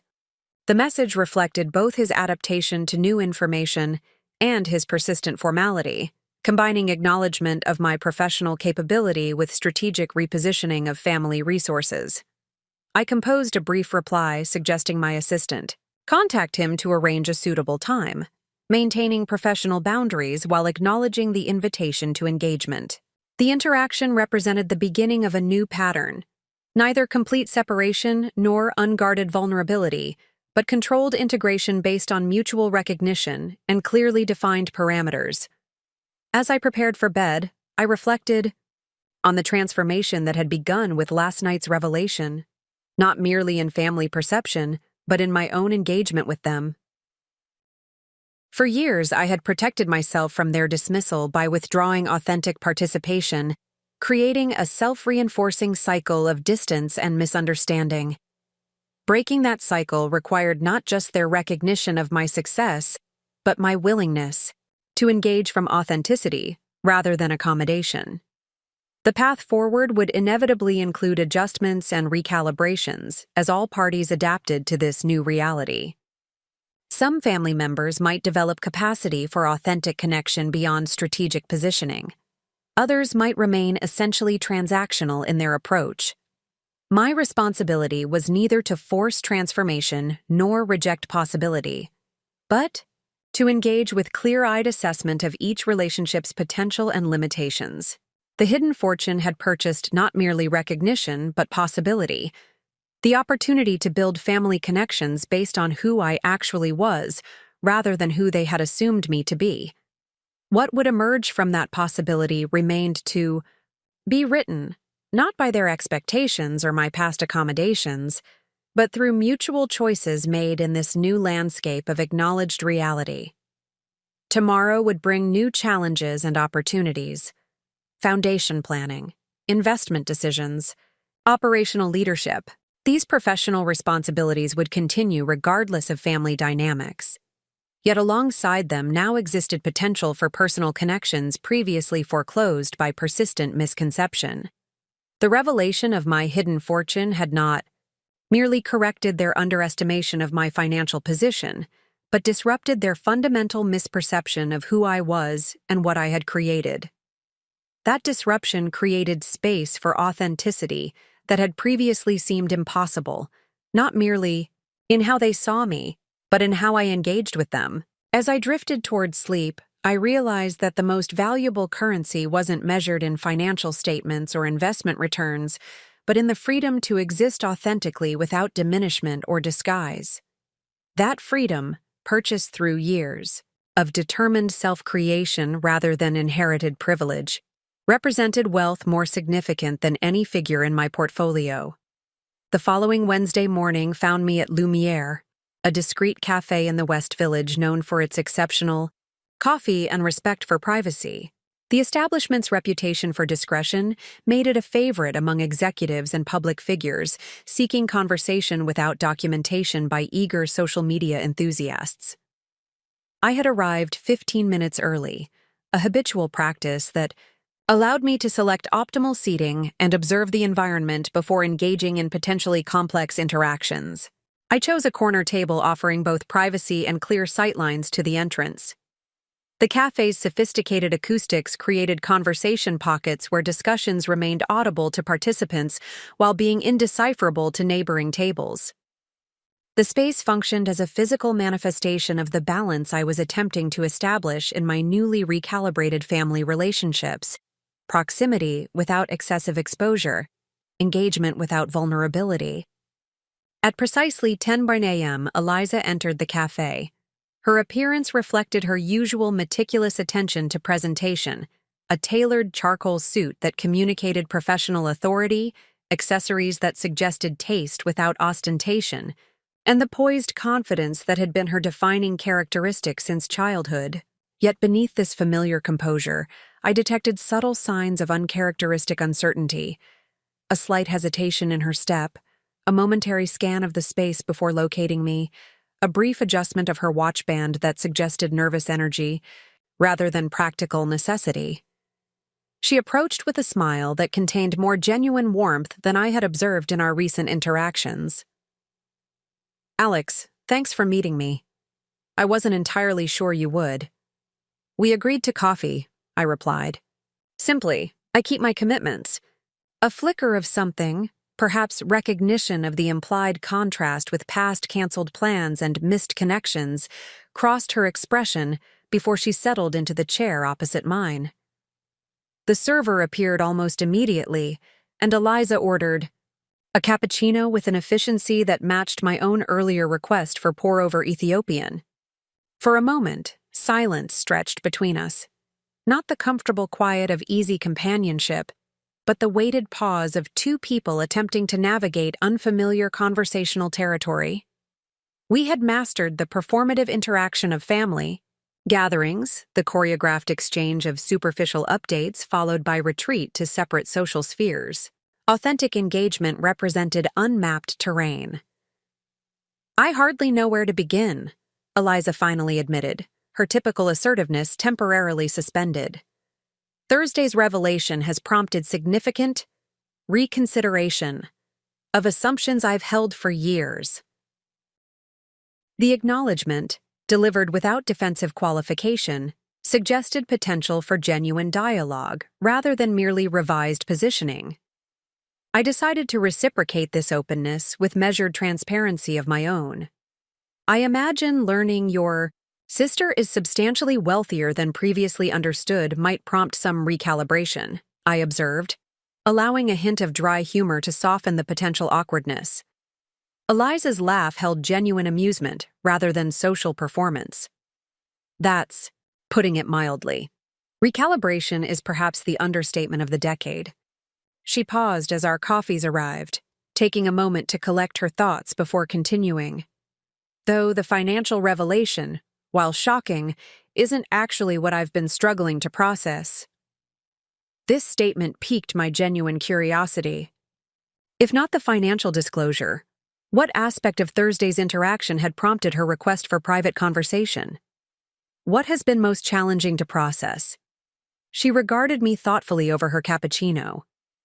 "The realization that I've had a fundamentally inaccurate understanding of your life for nearly a decade. That while I believed I knew my sister, I've actually been interacting with a carefully curated version that revealed almost nothing about your actual experiences or accomplishments." The observation was insightful, focusing not on the financial metrics but on the underlying disconnect between perception and reality. It suggested capacity for genuine reflection rather than merely strategic repositioning. "That disconnection wasn't entirely one-sided," I noted. "My understanding of your experiences has been similarly limited to holiday updates and occasional family announcements." "True," she acknowledged. "Though I never deliberately concealed major life developments. My achievements, relationships, challenges, all were shared, perhaps excessively so, at family gatherings." She hesitated before adding, "I've been wondering why you chose such comprehensive separation between your professional achievements and family knowledge. Was it—" She paused, selecting her words with uncharacteristic care. "Was it primarily because of how you were treated growing up?" The directness of the question, addressing family dynamics that had remained carefully unexamined throughout our adult relationship, suggested genuine interest in understanding, rather than merely establishing revised positioning. I considered my response carefully, aware that this conversation might establish the foundation for whatever relationship might exist between us moving forward. "The initial separation wasn't entirely deliberate," I explained. "When I founded Horizon Quantum, I was working constantly, 18-hour days, 7 days a week. Family communication naturally diminished during that period. When my first significant successes emerged, I made several attempts to share them, but the responses suggested limited interest in financial achievements outside the legal sphere." Eliza's expression shifted toward genuine discomfort. "I don't recall hearing about those successes." "They weren't shared at family gatherings," I clarified. The responses were sufficiently dismissive that I stopped attempting broader announcement. Over time, that separation became self-reinforcing. The less I shared, the less anyone inquired, creating expanding distance that eventually became deliberate compartmentalization. She nodded slowly, processing this perspective. "And my role in that dynamic? Was I equally dismissive?" The question contained vulnerability rarely displayed by my perpetually confident sister. I considered my response carefully, balancing honesty with unnecessary harshness. Your focus has naturally been on your own path and achievements, I offered. When we did interact, conversations centered primarily on your career developments, relationship milestones, and future plans. There was limited inquiry about my experiences beyond superficial updates.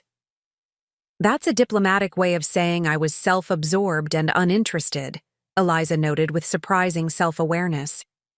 Looking back, I can see the pattern clearly. I treated our interactions as opportunities to showcase my accomplishments rather than genuine exchanges. The acknowledgement, offered without defensive qualification, suggested capacity for authentic reflection that I hadn't previously observed in our relationship. Rather than diminishing this potential, I decided to acknowledge it directly.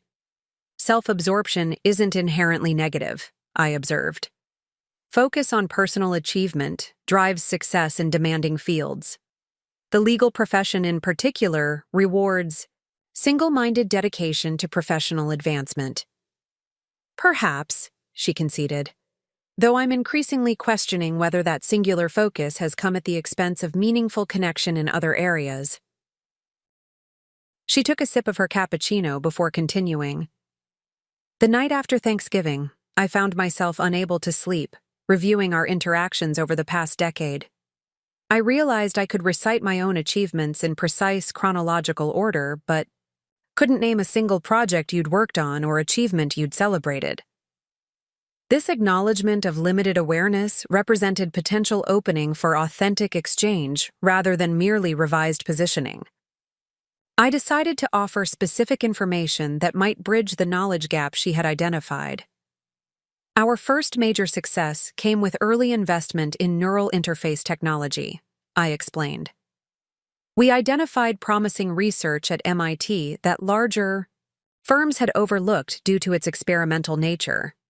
That initial $10 million investment has since grown to represent nearly $2 billion in value while advancing treatment options for spinal cord injuries. That's extraordinary, Eliza replied, her expression reflecting genuine interest rather than competitive assessment. Both the financial return and the medical impact. How did you identify that particular technology as promising when others had overlooked it? The question, focused on methodology rather than merely outcomes, suggested authentic curiosity about my work rather than simply its financial metrics. I found myself explaining the pattern recognition methodology I had developed for identifying technologies with transformative potential, the integration of scientific evaluation with market adoption probability assessment, and the importance of timing in optimizing investment positioning.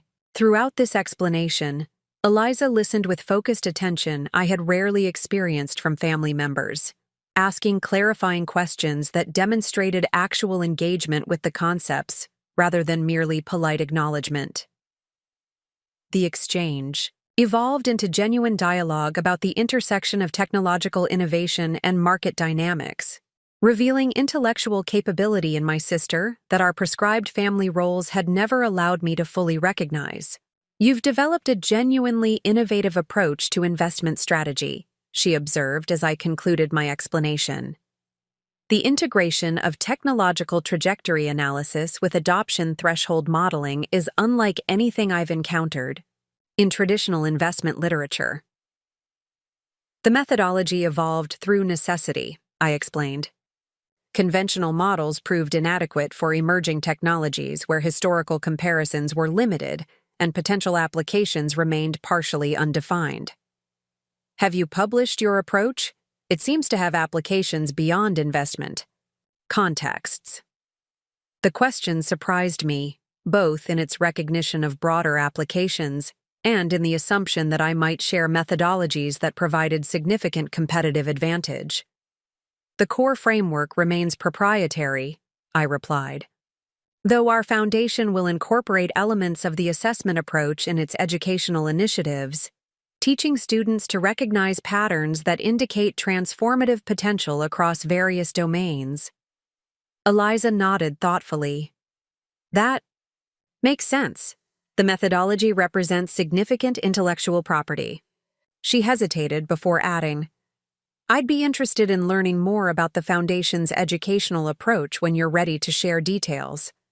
My firm has significant connections with educational institutions that might complement your initiatives."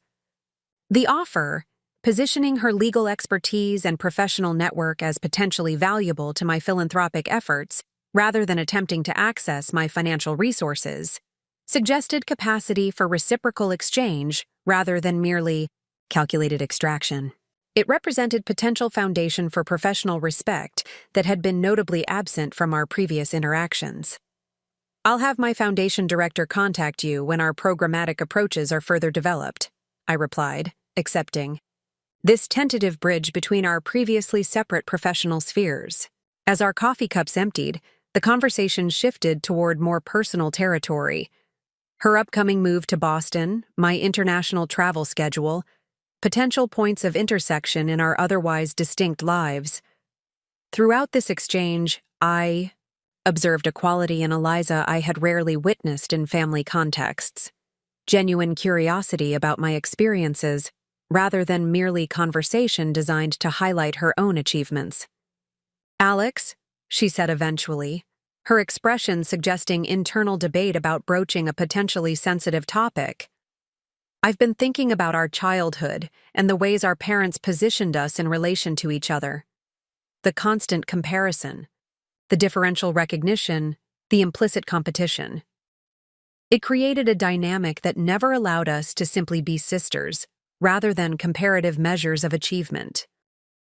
The observation, addressing family patterns that had remained carefully unacknowledged throughout our adult relationship, suggested willingness to examine foundational dynamics rather than merely adapt to revised circumstances. This openness represented potential for authentic connection that previous interactions had never allowed. The comparative framework was certainly persistent, I acknowledged, though I've come to recognize that it damaged both of us, simply in different ways. "Your achievements were constantly expected and thus inadequately celebrated. Mine were measured against metrics designed for different aptitudes and thus perpetually found wanting." Eliza's expression reflected surprise at this framing, particularly the suggestion that our parents' approach had damaged her experience, as well as mine. "I've never considered it from that perspective. I always assumed the golden child position was entirely advantageous." "Elevated expectations create their own burden," I observed. "Success becomes obligation rather than achievement. Extraordinary performance represents mere adequacy rather than excellence." "That's remarkably insightful," she said quietly, "and entirely accurate. I've never felt I could celebrate accomplishments, only acknowledge them before focusing on the next required achievement."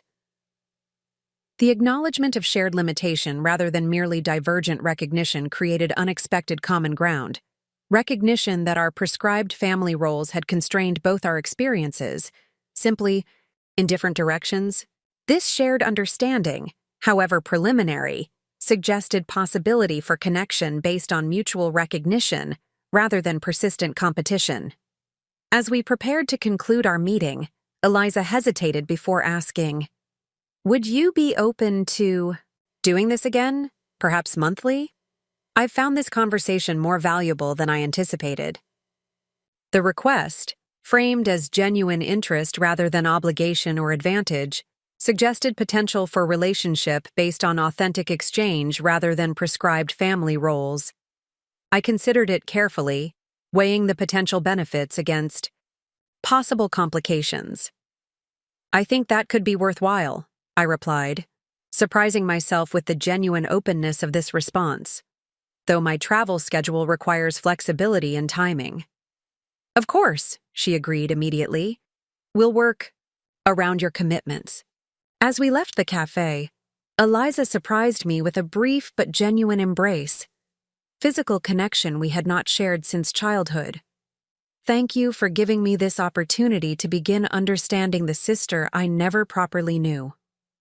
The statement offered, without performance or calculation, suggested possibility that our relationship might evolve beyond the prescribed roles that had constrained it throughout our adult lives.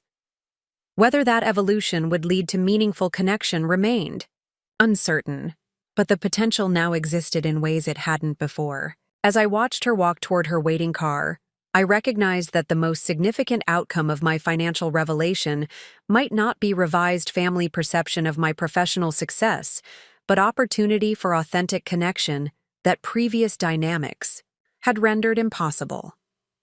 The path forward remained uncertain, but for the first time in our adult relationship, that uncertainty contained possibility rather than merely limitation. The hidden fortune had purchased not merely recognition, but opportunity, chance to build relationships based on authentic exchange rather than prescribed roles and persistent misconception. What emerged from that opportunity would depend not on past patterns, but on present choices made with clear recognition of both possibility and limitation. The Horizon Quantum Ventures headquarters occupied the top 3 floors of a sleek glass tower in Midtown Manhattan.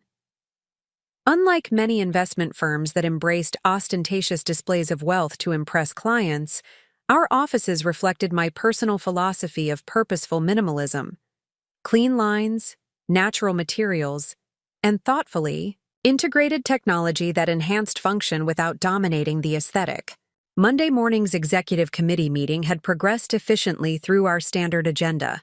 Quarterly performance reviews across investment sectors, strategic positioning for upcoming technological inflection points, and preliminary assessment of promising research emerging from university laboratories worldwide. Now we had reached the final item, the foundation launch scheduled for January. The venue has been secured, Maya Patel, our newly appointed foundation director, informed the gathered executives. With 20 years of experience in philanthropic leadership, Maya had joined our team after an extensive global search. Her implementation expertise perfectly complemented the strategic vision I had developed for the foundation's educational initiatives. The Metropolitan Museum's Temple of Dender provides the symbolic resonance you requested, she continued. Ancient wisdom meeting future potential, preservation of knowledge across centuries. The space accommodates the targeted attendance of 250 leaders across technological, educational, and philanthropic sectors. I nodded approval. The temple, relocated stone by stone from its original Egyptian location to prevent its submersion during dam construction, represented precisely the careful preservation and transition of valuable assets that our foundation sought to achieve with human potential. Invitations will be distributed next week, Maya continued. Most high-priority targets have already been approached informally to ensure availability. Press embargoes are established with key publications for coordinated release following the B announcement. As Maya continued outlining the launch logistics, I found my attention momentarily diverted by a notification on my tablet. My mother had sent another email regarding Christmas arrangements, this one including detailed information about suggested attire for various gathering components and pointed emphasis on the significant professional connections that would be present during the celebration. The transparent attempt to leverage my newly revealed status for family social positioning generated neither surprise nor irritation, merely clinical observation of persistent patterns slightly recalibrated to accommodate new information. A month ago, such machinations might have prompted renewed distance. Now they registered simply as expected adaptation requiring neither engagement nor avoidance. I refocused on Maya's presentation as she transitioned to programmatic elements. The pilot initiatives in 5 cities have been fully developed, with implementation teams established and educational partners secured. Initial student identification will begin in February, with the first cohort of 100 participants beginning specialized technological education and mentorship in September. What metrics have been established for participant selection? Asked James Chen, no relation, our chief investment officer and longest-serving executive. His question reflected the data-driven approach that characterized all Horizon Quantum operations. quantifiable parameters guiding decisions across both investment and philanthropic initiatives. We've developed a proprietary assessment framework, Maya explained, moving to the integrated display and activating a complex matrix of evaluation criteria. The methodology identifies specific cognitive patterns that indicate exceptional aptitude for technological innovation regardless of traditional academic performance. The approach deliberately bypasses conventional achievement metrics, I added, which primarily measure conformity to established educational patterns rather than innovative potential. Many transformative thinkers throughout history would have failed traditional academic assessment while demonstrating extraordinary capacity for pattern recognition and conceptual integration. The committee spent the next 30 minutes examining the Foundation's strategic framework, assessment methodologies, and implementation timeline. Questions focused primarily on scalability considerations and integration of emerging technological disciplines into the educational curriculum. The discussion reflected the intellectual rigor that characterized our investment approach, precision in identifying potential, strategic positioning of resources, and methodical elimination of implementation barriers. As the meeting concluded, I remained at the conference table reviewing notes while the others departed. James lingered, his expression suggesting he had matters to discuss beyond operational considerations. The Foundation structure is exceptional, he noted, settling into the chair beside mine rather than maintaining the subtle hierarchical distance that typically characterized our professional interactions. The integration of cognitive assessment with technological forecasting creates identification capability well beyond existing educational parameters. Thank you, I replied, recognizing sincere appreciation rather than perfunctory acknowledgement. In 15 years of collaboration, James had never offered empty compliments or strategic flattery. He hesitated before continuing. I hope you won't consider this an inappropriate observation, but I've noticed subtle changes in your engagement patterns since Thanksgiving. A certain lightness that hasn't been present previously. The comment, combining professional respect with personal observation, reflected the unique position James occupied in my organizational structure. As my first senior hire and consistent strategic partner throughout Horizon Quantum's development, he had earned a degree of interpersonal awareness I permitted few others to express. I made certain disclosures to my family regarding my financial position, I explained.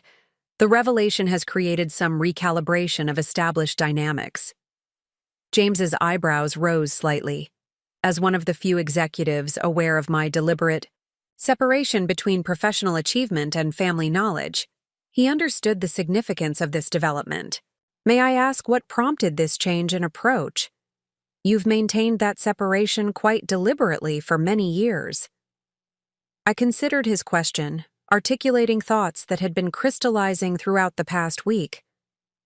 The energy required to maintain division between personal and professional identities had begun to exceed any protective benefit. With the Foundation launch approaching, maintaining the separation was becoming increasingly impractical. He nodded thoughtfully. And the response? As considerable as expected? Initial shock followed by rapid recalibration, I confirmed. The family narrative has been promptly revised to incorporate my success as anticipated element of Chen excellence, rather than deviation from prescribed trajectory. James permitted himself a slight smile. In our years of collaboration, I had occasionally shared enough details of family dynamics for him to understand the profound irony of this revisionist history. Up next, you've got 2 more standout stories, right on your screen. If this one hit the mark, you won't want to pass these up. Just click and check them out. And don't forget to subscribe and turn on the notification bell so you don't miss any upload from us.